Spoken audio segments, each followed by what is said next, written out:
Hi everyone, welcome to the second live here on my page. My name is Tim Mikilashvili, and today I'm going to be talking about measuring and communicating the impact of performance in medical affairs, but I will welcome a lot of the input that you may have from various different industries that you're in, because that's what I'm focused on, along with my teammates in my new group that we formed called All Out Pharma Digital. As you see the ticker, which I'm now starting to use here on LinkedIn Live.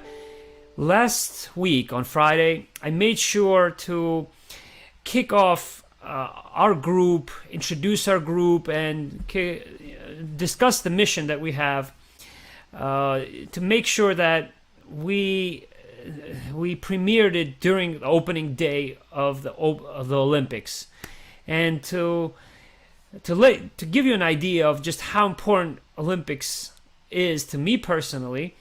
Last year I created the Home Olympics and even wrote a LinkedIn article about it. And during the pandemic, when all of us were expecting to have the Olympics, I created different events and I shared them with a lot of my friends here in my family as we stayed home and worked virtually. So I definitely missed out on the Olympics, and we talked last week about the spectrum of competition to collaboration, both internal and external competition and collaboration in our industry, in the pharmaceutical industry, in medical devices, and biotech.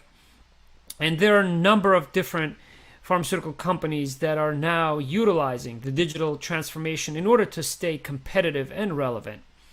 And so our vision across the healthcare professional leaders that we have in this group that we formed called All Out Pharma Digital is to serve purpose in this transformation in order to keep up with the rest of the business world and the other functions that more people are familiar with. So we talked about the evolution of medical affairs, but today I want to define the KPIs as we commonly refer to them, and provide some case studies based on some webinars that the Medical Affairs Professional Society hosted with some executives who shared a lot of their best practices and areas of needs, areas that continue to need improvement. And so I'll do my best here to share my some visuals. I had some technical difficulties on my first live last week, but the main objective was to get the conversation going, to have to start sailing that ship. And we accomplished that last week. So I'm going to have guest speakers here. We're going to integrate many different business topics. And we're going to meet on Wednesdays at 12 p.m. Eastern Time, which allows us to take a break from our workday or to start our day, depending on where we are, if you're on the West Coast. But I welcome your comments. So I'll start with some of the most common or standard ways that metrics are defined in the pharmaceutical industry. Most of the time, they are referred to measures of performance, and they do not often include rankings or ratings of people, a rating of people, of individual performers. So when we speak about KPIs, we also do not usually intend to assess culture or behaviors. So much too often, organizations consider metrics or key performance indicators and company culture or behaviors as two separate concepts. Yet, metrics are an integral part to our behavior and to what extent we express our abilities and our character. In the same way that our behaviors have to be quantified in some manner, have to be evaluated and communicated in order to grow and to change over time. That's the reason why we have meetings. We have business meetings, and we have accountability for the work that we do. And so the medical affairs field is comprised of healthcare professionals, doctoral level experts, scientists. Yet a lot of the outcomes and the impact of our activities, of our daily activities, are unclear. And so when we discuss the metrics in the pharmaceutical industry and biotech and medical devices, we usually have much more clarity in the sales, right, in the commercial part of the business, where there's a more direct correlation between the activities and the outputs.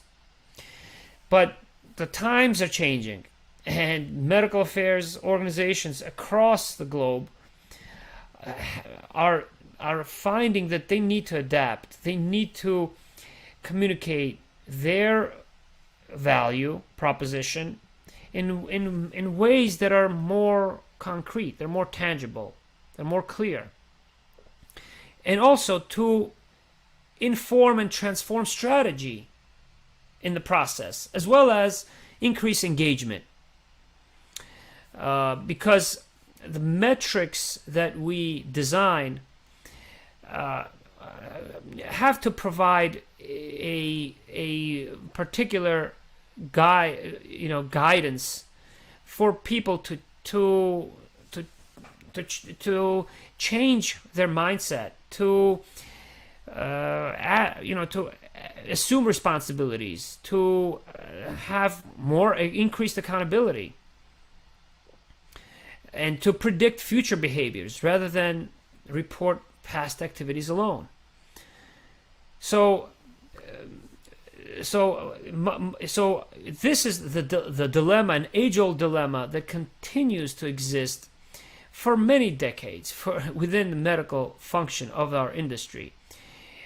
And it often harms the level of collaboration, the extent of the collaboration that we have. And so among those of you who may be watching, and some of my teammates that may be joining me shortly, I want to ask to what extent you are clear about your goals if you are in the medical function. If we think about healthcare professionals, physicians, and how they teach and how they train their peers, their fellows, early career professionals and leaders, they have various different ways that they teach. It's a teaching profession. To be a doctor is to teach. To lead is to teach also, to continue to learn and to teach. In fact, Ian Lang in 1991, he emphasized the importance, the significance of not just teaching, but measuring what you teach. When he said, teaching without testing is like cooking without tasting, or reading without writing. Ian Lang. And it's an important point to really understand and to take to heart for those of us in the pharma industry who have considered metrics as a taboo, right? As a taboo topic, as something that, yes, that doesn't clearly express what we do.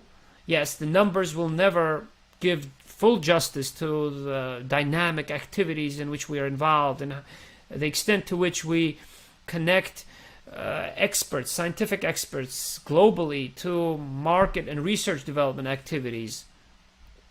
However, they are that reminder, that notification, if you will, that we are much more accustomed to right now, that reminds us of what we need to to pay closer attention to in the future.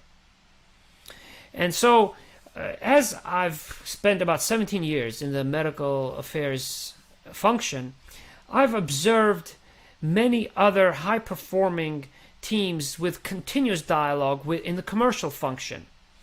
And I've tried to really integrate some of their best practices into some of the solutions and different ways to quantify different various qualitative metrics or qualitative contributions that we are a part of. And so you'll notice that in the commercial function, among sales reps, in marketing functions, in our industry, in life sciences, they have a clear goal. They have a clear goal of the number of sales or the number of physicians they have to see, the number of visits, the number of different plans or institutions they have to develop new relationships in. But the difference is that they continuously monitor such discussions, where they have leadership boards, they have various awards that are distributed, recognitions that they receive, and yes, they compete, but they realize that they have to collaborate, or some of the best sales reps know how to utilize each other's resources optimally. And so on the medical affairs side, our metrics are often they're hidden or they're implicit. They're aligned to our team objectives, but in the moments that count for many of us, which are performance reviews, for example, we're not clear on how the individuals are ranked or are rated against others, and to what extent that process is objective, right? I spoke last week with my friends and my colleagues across different companies about the three different factors, right? What are the rules, right? Are the rules relevant to the role? So is that test that the physician uses of their trainees, of their mentees, relevant to that role? Are you measuring what you're intending to measure? So how relevant it is. Second, who are the players? Who are the major players? What are the requirements or the qualifications for somebody to enter a competition or be considered for this particular award, for this recognition? So, and then thirdly, who are the judges? Who decides? Who's the decision maker on those metrics? Is it the physician to whom you provide education? You provide medical education or scientific information, since we're in the business of information. Is it your peers? And what are some of the biases? Is it your manager? Is it yourself? And what are the relevant weights or the contributions from each of these decision makers to that final decision? Because we clearly know that there are high-performing individuals who never receive awards, or there are people who are high-performing individuals but who exhibit behaviors that decrease the dialogue and decrease the communication or collaboration among teammates. These are important factors to consider when you create and you design metrics. We firmly believe in my group that it is possible and it's necessary to create metrics that will foster collaboration and communication.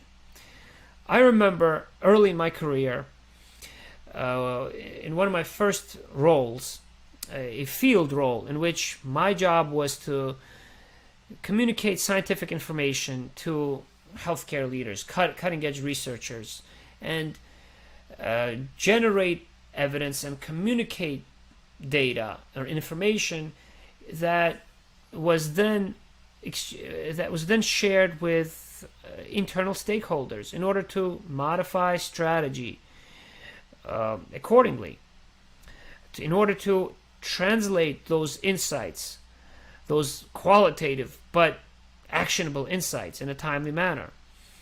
So in this large team that was very professional, with high credentials and lots of collaboration, there reached a point where we had a new product with other competitors already on the market, and we had to ramp up our efforts in order to be successful, in order for this launch to be successful. And so the environment changed drastically, such that the competition, the level of competition, exceeded collaboration to such a degree that the same people that would otherwise work together, work closely together, and frequently together, would start to sometimes even create difficulties and create barriers for others. And so I was early in my career, and I remember speaking about that threshold of how healthy and how safe and how productive it is to allow that extreme form of competition to continue by the metrics that may or may not be relevant, and without providing feedback that was timely. So the discussions of metrics cannot exist without reviewing behaviors and culture. And so the timeliness of the discussions is an important aspect of discussions on metrics that we often neglect as well. Meaning, when do you discuss the performance? Right? We know that a lot of the doctoral level experts and scientists who create number of different initiatives, publications that span the functions across the organization through their direct effects on the business, they often do not know that finish line. Like in the analogy of the 100-meter dash, for example, okay, it's somewhat like starting to run in that at that Olympic event without seeing the finish line, without just having to estimate where that 100 meters ends, right? And so that lack of clarity leaves you guessing in terms of how much better did you do this year or this quarter compared to last quarter in medical affairs in your territory. So and do you or do you not know how it is that you're measured, right? Or how you're ranked against others? Because people, much too often, they think that by speaking about metrics that increases competition. But I've seen some of the most successful companies that thrived on competition, that thrived on numbers. Because pictures may tell a story, but numbers often tell its ending as well. So companies that featured such discussions and did so in terms of lag measure, in terms of lead measures rather than lag measures, expanded, and grew to become the largest company within their specialty, for example, through some observations that I've made. So the second part of this problem, as the title suggests, is communicating metrics, right? Do you communicate metrics before the goals are implemented? How frequently do you change them? And and how often do you communicate metrics, right? Or performance indicators, and how often do you change them? There are static metrics and there are more dynamic metrics, okay? Scalar or vector metrics, as a recent Medical Affairs Professional Society or MAPS webinar discussed. So scalar metrics are numbers of poster visitors, for example, or views of your publication online.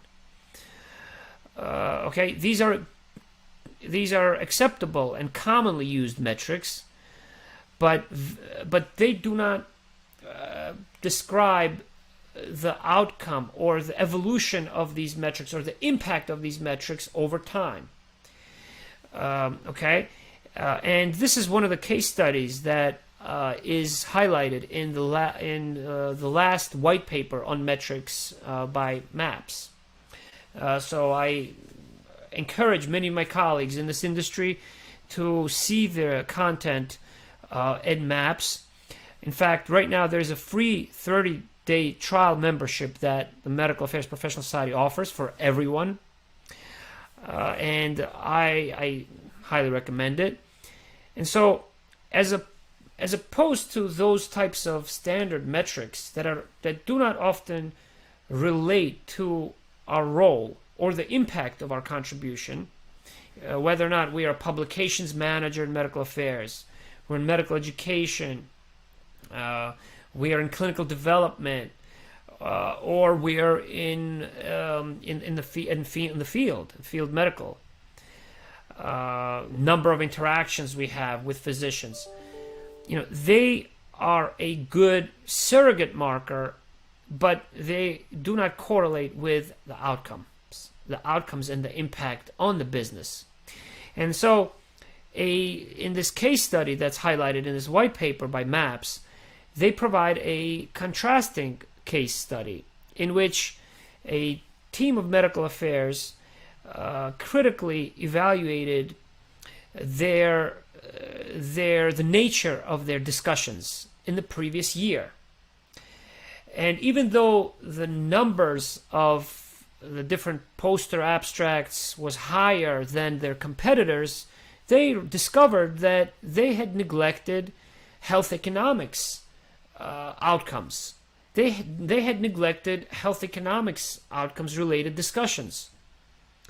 And so as a result of that, over time, they changed their strategy. They changed their medical affairs strategy completely in order to integrate and generate more evidence, more health economics outcomes evidence, which ultimately allows more patients to have access to care and to products, to medications. And so that's one example of a valuable metric versus the volume of the activities that you're measuring. And so when you design metrics, they have to be quantitative. Having a qualitative process is comforting, and but it's misleading. There are medical affairs teams who are not forced ranked against each other. They all receive the same ranking as long as they meet the goals of, or they align with the goals of the company or of their department, which is fine. However, which works when that is communicated early on, and that's clear. So, however, when you are designing metrics, and you're communicating them, it's important to understand what types of behaviors they will lead to. And so it's only fitting that you have a lot of people who are high-performing individuals who thrive on that performance and who start to undermine others because they're not held accountable to company culture metrics to the same regard or to the same extent. Most companies do include company culture in their performance evaluations, which are verbal, which are qualitative. However, the weight is usually not equivalent. And this is the topic of much discussion, but I think it's an area that needs quantification, needs more emphasis. And it's an area in which I think the pharmaceutical industry can keep up with the business world that's rapidly changing from other best case studies or validated measures that I've spoken about on my personal leadership podcast called All Out Coach, which I also invite you to listen to and to watch on my YouTube channel, because there are actually lots of examples and lots of data, longitudinal data across top 500 Fortune companies that demonstrate that you can indeed implement simpler metrics, simpler performance evaluations that don't just take place once a year, but that may be quarterly, for example, or even daily. In the case of Chick-fil-A, right? In Chick-fil-A, for example, which outperforms McDonald's, and even though it's closed on Sundays, employees are asked at the beginning of their shift, their work shift, whom they're going to help that day, and at the end of the day, they're asked to record whom they helped that day. So that is a measure that continues to be monitored over time that increases collaboration. And one additional question that I would add to those two is, what did you learn today? Or what did you fail in? Would be another one. Could be another one, right? But the performance evaluations often are long and drawn out, and they take a long time to complete. They're anonymous, but then I've seen companies that really do not clearly demonstrate what they do with those performance evaluations, or they have a focus group and they and the tone of which is to defend the status quo rather than change it. Okay, to put it mildly. And so that defeats the purpose, and it's actually prohibitive. It's cost prohibitive. It's prohibitive from a time perspective and resource perspective, I think. So another example that I speak about a lot is the TOMO score, Total Motivation Score, which is a validated score across 6 domains: play, purpose, potential, economic pressures, emotional pressures, and inertia. Right? So this is a spectrum going from the most fulfilled factors or factors that most stimulate fulfillment and job engagement, down to inertia, when you go to work today just because you went to work yesterday, right? And so each of these 6 questions can be asked or can be rephrased as a statement, and they have a net promoter type of score, right? Let's 7 points across the spectrum, and companies such as Trader Joe's, Southwest Airlines score very high on this validated measure that has been tested in over 20,000 employees worldwide.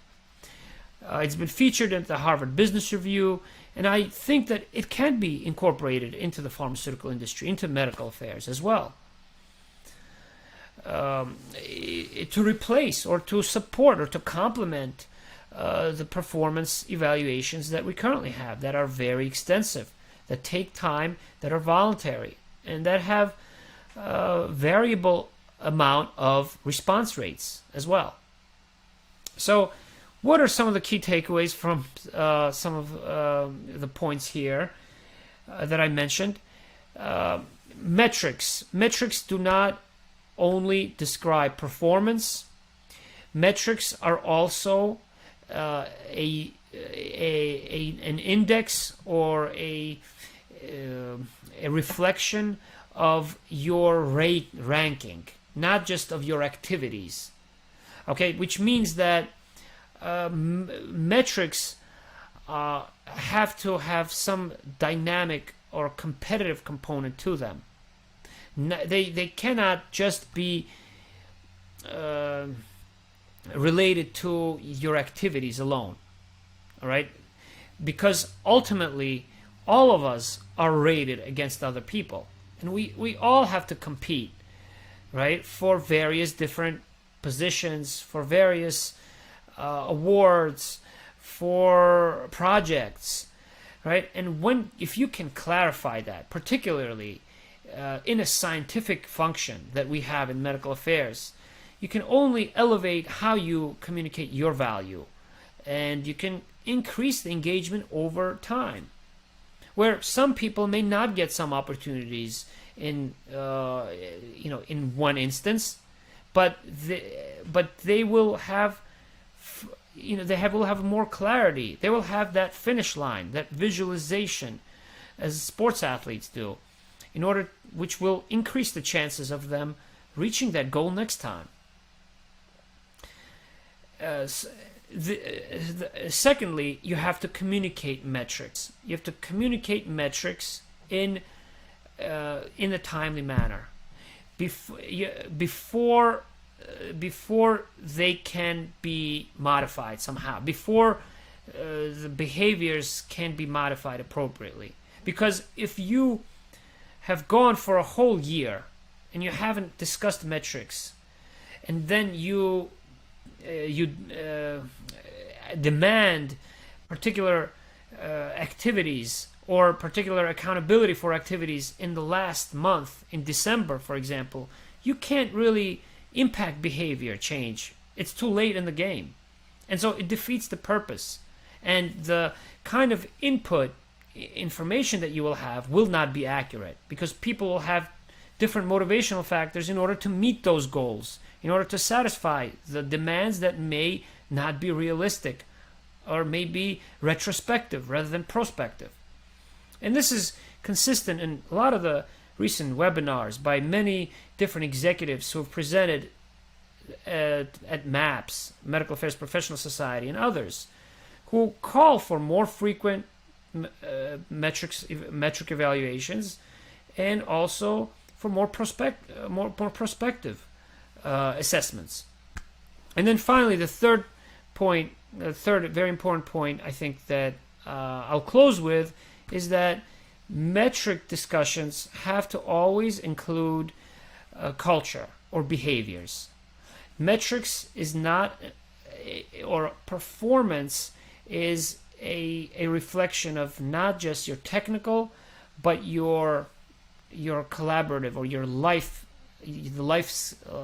skills that you have, which are integral to the growth of your company, of a medical affairs organization that is relevant and that is progressive. So thank you very much. I look forward to your comments, and look out for a webinar that I will be leading in January next year, January 7th. And also a live workshop with some executives in the pharma industry who will be joining me, two of them in fact, whom I respect a great deal, and they'll be there generating and sharing insights on how to measure and communicate performance in medical affairs in March at the annual Medical Affairs Professional Society meeting. So have a great day. Enjoy the Olympics as well. Let me know what events you'll like and you watch. And all the best. Have a great rest of the week. Thanks, guys.